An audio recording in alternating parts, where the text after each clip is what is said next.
cette action symbolique, c'est aujourd'hui, devant la mairie du Capitole, la tonte des moutons, pour signifier qu'aujourd'hui, sans aide à l'élevage, on disparaît. Ce dimanche 11 février, à Toulouse, place du Capitole, des éleveurs en colère s'invitent chez nous, dans notre ville, pour protester. Ils ont averti, via voie de presse, qu'ils allaient tondre publiquement des brebis, en plein froid hivernal. Des militants, des animalistes, antispécistes, abolitionnistes de l'exploitation animale, décident d'intervenir et entamer un dialogue. Bonjour Myriam, alors tu fais partie de la Voix des loups. Pourquoi es-tu aujourd'hui ici à Toulouse, place du Capitole? On est venu faire entendre la voix des loups, puisqu'on n'est pas entendu, les éleveurs sont beaucoup entendus et nous non. Donc on vient un petit peu en manif sauvage pour porter le message que nos loups sont tués pour rien. Donc voilà, on voudrait que ça parte en haut lieu, que nous les Français, nous sommes pour la défense des loups. Alors quel est le problème avec les loups? Pourquoi on les massacre en France? C'est beaucoup des histoires d'argent, des éleveurs qui ne veulent pas se protéger. Qui ont des subventions mais qui ne veulent pas appliquer les protections et donc qui ne veulent plus du loup en France. C'est une histoire encore dessous? Oui. Donc la négociation doit se faire avec qui? Avec l'État? Avec l'État, ouais. Mais l'État laisse faire.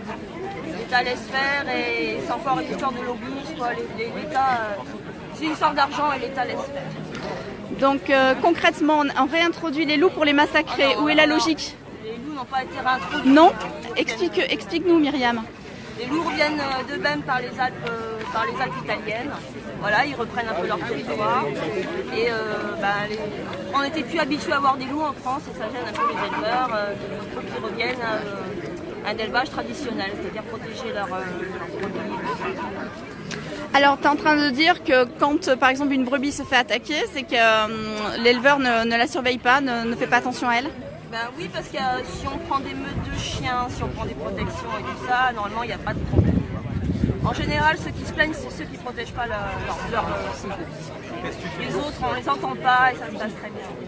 Donc apparemment,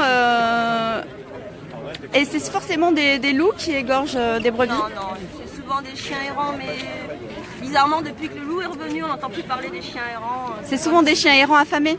Oui, des chiens errants qui sont égarés par la chasse, tout ça, et que voilà. Et quelle est comment fonctionne le loup en fait? Comment fonctionne le loup? Oui, son fonctionnement en fait familial, etc. Comment il fonctionne par rapport à... Lui, c'est un Tu peux parler du loup? Peux-tu parler du loup?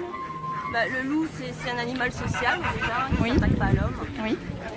qui a un très bon esprit de famille, oui. et qui fait tout pour nourrir ses petits. Voilà. C'est pour ça que laisser les moutons un petit peu à l'abandon, comme ça, pour lui, c'est un petit peu la facilité. Il aime bien les trucs de facilité. Voilà. Donc si on lui offre le repas tout prêt, c'est parfait. Alors que penses-tu, Myriam, des éleveurs qui ont l'intention de tondre ces pauvres en plein hiver? Il fait très très froid aujourd'hui à Toulouse, en plein mois de février. Alors c'est une revendication, en fait, c'est en signe de colère. Que penses-tu de cela? Non, je trouve pas ça normal pour ces pauvres bêtes de les tondre à cette période-là. Je pense que c'est un peu de la maltraitance. Voilà, je veux bien qu'on exprime quelque chose, mais bon, faut pas mettre les animaux en pâture comme ça là. Après moult pour parler avec les éleveurs, ils décident de tondre les brebis. Elles resteront, malgré les promesses faites, toute la journée tondues, dehors, en plein froid. Elles n'en ont pas besoin. Elles n'ont pas envie. Elles n'ont pas besoin. Elles n'ont pas. Oh là là. Non mais. Ah oui, ben ils les aiment. Ah mais ils aiment leurs animaux. Regardez comme ils aiment leurs animaux. Regardez, mesdames, messieurs. Regardez. Et après ça finit à l'abattoir. Oh là là.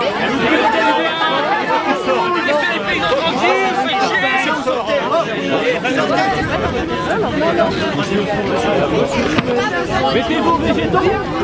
Ta vie, toi, tu me donneras des leçons le soir. Monsieur. Non, attention.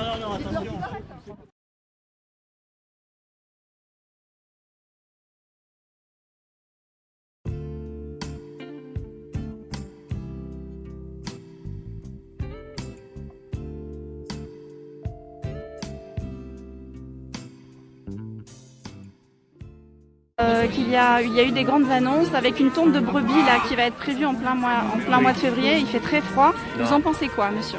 De tondre les brebis là? Oui. Non, ne vous inquiétez pas. Vous savez, il y a des brebis qui vivent dehors toute l'année. Hein. Non mais là vous en pensez quoi en fait de prendre un sujet, un individu comme objet de revendication lors d'une manifestation par exemple? Non, mais nous on a un rapport avec l'animal que vous n'avez je veux bien que vous identifiez votre rapport à l'animal. Je l'accepte, c'est le vôtre. Mais il faut que vous compreniez, nous, quel rapport on a avec l'animal. Nous, on n'a pas du tout ce rapport de soumission et tout ça. L'animal, c'est quelqu'un avec qui on vit. Et on vit de lui et on le fait vivre. Et il y a une sorte de... Il y a une relation qui se passe. Moi, quand je parle d'amour, moi je pense que si vous n'aimez pas les bêtes, vous ne pouvez pas être un éleveur. Et les animaux que vous envoyez à l'abattoir, vous les caressez aussi? Oui. Oui? Oui. Et ça vous fait... Vous les envoyez à quel âge à l'abattoir? Ah, ça dépend. Ça dépend ce que c'est. Les veaux, on les envoie, ils ont 4-5 mois. Une vache, chez nous, on a des vaches, chez nous, elles ont 11 ans, 12 ans. Et l'espérance de vie d'une vache, en général, ça peut aller jusqu'à quel âge? Ça dépend ce qu'elle a produit. Oui, 20 ans. Oui, mais ça dépend ce qu'elle a produit. Mais les vaches qui a produit... Alors, quand vous envoyez un veau de 4 mois à l'abattoir, vous ressentez quelque chose ou rien? Non. Vous ressentez quelque chose? Pas indifférent, non. Et vous ressentez quoi? Je ressens qu'effectivement, d'abord des fois je suis content parce que moi j'ai des clients, parce que nous on vend tout en direct, j'ai des clients et on leur porte les lots, après ils nous disent tiens elle était bonne, elle était moins bonne, tout ça. Voilà, ça fait partie de mon travail. Nous sommes là aussi pour entamer un dialogue avec vous. Oui, mais on va vous comprendre et quelque part comprendre pourquoi en tant qu'objet de revendication, vous allez tondre, enfin pas vous, mais les éleveurs en colère vont tondre des individus innocents en plein hiver, au mois de février. Est-ce qu'il y aurait quelque chose à faire, un responsable à qui on pourrait parler? Non mais ça pose aucun problème par rapport à la brebis, parce que la brebis elle dort dedans. Une brebis quand elle est en montagne, on appelle ça une brebis qui transite. Quand elle monte en montagne, des fois il neige, des fois il gèle, la brebis elle marche. Oui, mais là, je les ai vues tout à l'heure, elles avaient déjà froid. Non, parce que vous vous identifiez à l'animal. Alors, y aurait-il moyen pour les éleveurs aujourd'hui de faire une revendication sans utiliser des individus innocents? Je vous assure que nous on fait ça très pacifiquement et sans souffrance animale. Alors, y aurait-il moyen de ne pas le faire? C'est-à-dire, vous allez vous passer en direct là, donc vous pouvez exposer vos revendications. Non, mais moi y aurait-il décidé de le faire? Moi, je suis solidaire de ça. Où sont les responsables pour qu'on puisse leur parler? Non, mais voilà, je sais pas. Y aurait-il moyen de leur faire renoncer à cette tente publique en plein hiver? Je sens que ça vous touche beaucoup. Je vous assure, il y a des problèmes bien plus importants que ça. On a parlé de l'industrialisation de l'agriculture. Battez-vous contre ça. Battez-vous contre les grands abattoirs. On dénonce aussi cela, monsieur.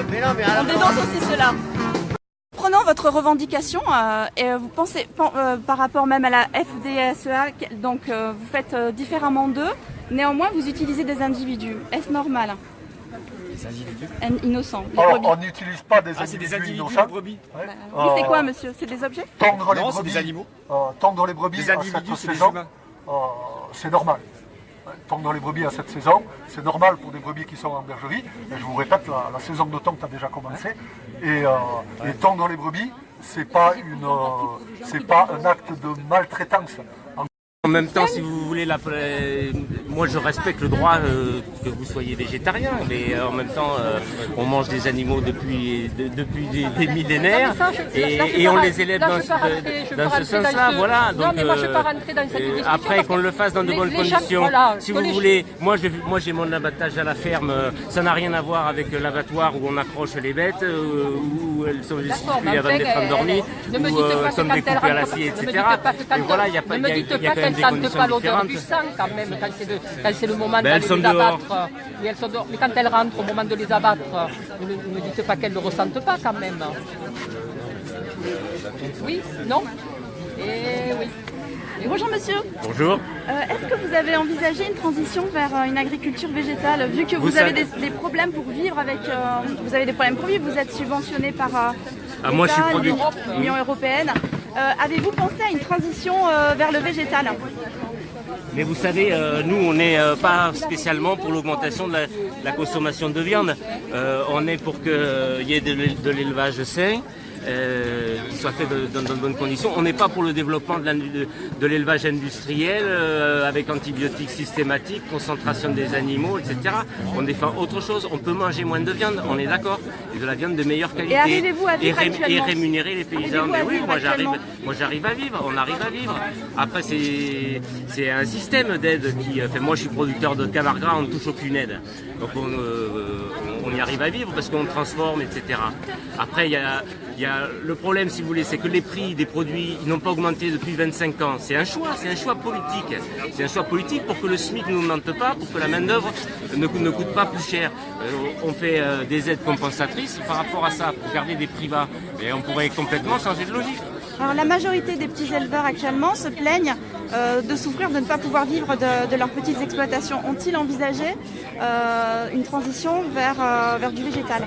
Mais il y a des zones où la production végétale n'est pas rentable, n'est pas naturelle. Il y a des zones qui sont des zones naturelles. Les zones de montagne, les alpages, c'est des zones d'élevage. Les zones de coteaux, si on cultive, toute la terre va raviner. Donc il y a plein de terres qui sont des terres de prairie, qui ont une vocation naturelle à faire de l'élevage. Et dans ces zones-là, il vaut mieux faire de l'élevage avec des mélanges de graminées et de légumineuses que de faire du maïs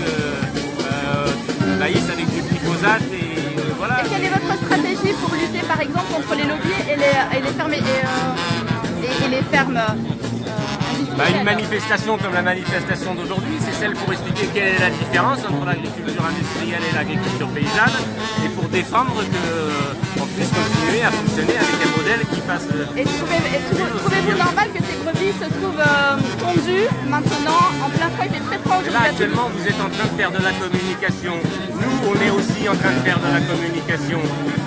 On va sur des choses qui sont symboliques. Contre une brebis, ça fait partie d'un moment où dans la vie de l'animal, on tond les brebis. Et bon, ça a une force symbolique puisque c'est aussi on tond les éleveurs. Voilà, c'est une opération de communication. Vous ne croyez pas? Ben oui. Si vous, on vous disait vous n'allez pas souffrir, on vous envoie l'abattoir, vous réagiriez comment? Vous laisseriez faire? Et quelle est la différence vous faites entre un humain et un animal? Entre un animal domestique et un animal d'élevage, quelle différence vous faites? Je comprends pas la différence entre animal domestique et animal d'élevage. Vous comprenez pas la question? Non. Bon. C'est un animal sauvage. Mais en fait, en tout cas, un animal domestique ou d'élevage. Oui, je comprends pas. Vous parlez d'un chien à la maison, vous comprenez pas? Une brebis comme ça ou d'une vache dans une ferme d'1000 vaches, on ne fait pas du tout les mêmes choses. Ouais. Mais un animal domestique, on va pas l'envoyer à l'abattoir, on va. C'est un animal. Ouais. Non. Et pourquoi on fait une telle différence, à votre avis? C'est pas du tout les mêmes animaux. Pourquoi? Pourquoi il y aurait une différence de traitement? Certes, ce ne sont pas les mêmes animaux, mais pourquoi il y aurait... Pas du tout, ça fonctionne physiologiquement, c'est pas les mêmes dans un manche de l'air. Bien sûr, mais alors pourquoi il y aurait une différence de traitement alors? C'est ça la question. Le chien sert aussi à l'homme, c'est aussi un animal de travail. Il y a plein de façons de domestiquer les travail.